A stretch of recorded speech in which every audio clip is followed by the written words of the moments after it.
ஜீ Tamil Sa Re Ga Ma Pa little champs season 4ல் ஒரு contestant தான் ஹர்ஷினி அவர்கள். இவங்க நிறைய மேடை நிகழ்ச்சிகளில் வந்து பாடிக்கிட்டு இருக்காங்க. அண்ட் இப்போ ரீசெண்டாக ஒரு கான்சர்ட்டில் வந்து பாடியிருந்தாங்க. ஸோ அதுவும் அவங்களுடைய குரு பிஜி சார் கூட, அதாவது சரிகமபாவில் வந்துட்டு நிறைய ட்ரெயினர்ஸ் இருப்பாங்க இல்லையா, அதில் பிஜி சாரும் ஒருத்தவர். அவர் கூட இணைந்து இந்த ஒரு கான்சர்ட்டில் வந்து ஹர்ஷினி அவர்கள் பாடியிருக்கிறத வந்து ரொம்பவே பெருமையாக வந்து அவங்க வந்து ஷேர் பண்ணியிருக்காங்க.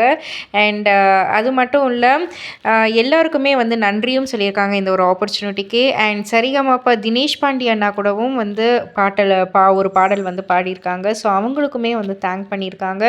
அந்த ஃபோட்டோஸ்லாம் சோஷியல் மீடியாவில் உலாவர நிறைய லைக்ஸ் வந்து குமிஞ்சிக்கிட்டு இருக்கு. அண்ட் நிறைய வாழ்த்துக்களும் ஹர்ஷினி அவர்களுக்கு கிடைச்சிட்ருக்கு. ஸோ இதை பற்றி நீங்கள் என்ன நினைக்கிறீங்க, உங்களுடைய கருத்து என்ன அப்படின்றத கீழே இல்லை கமெண்ட் பாக்ஸில் குறிப்பிட்டு சொல்லுங்கள். மறக்காமல் சேனலை சப்ஸ்கிரைப் பண்ணி பக்கத்தில் உள்ள பெல் ஐக்கானை கிளிக் பண்ணிவிடுங்க.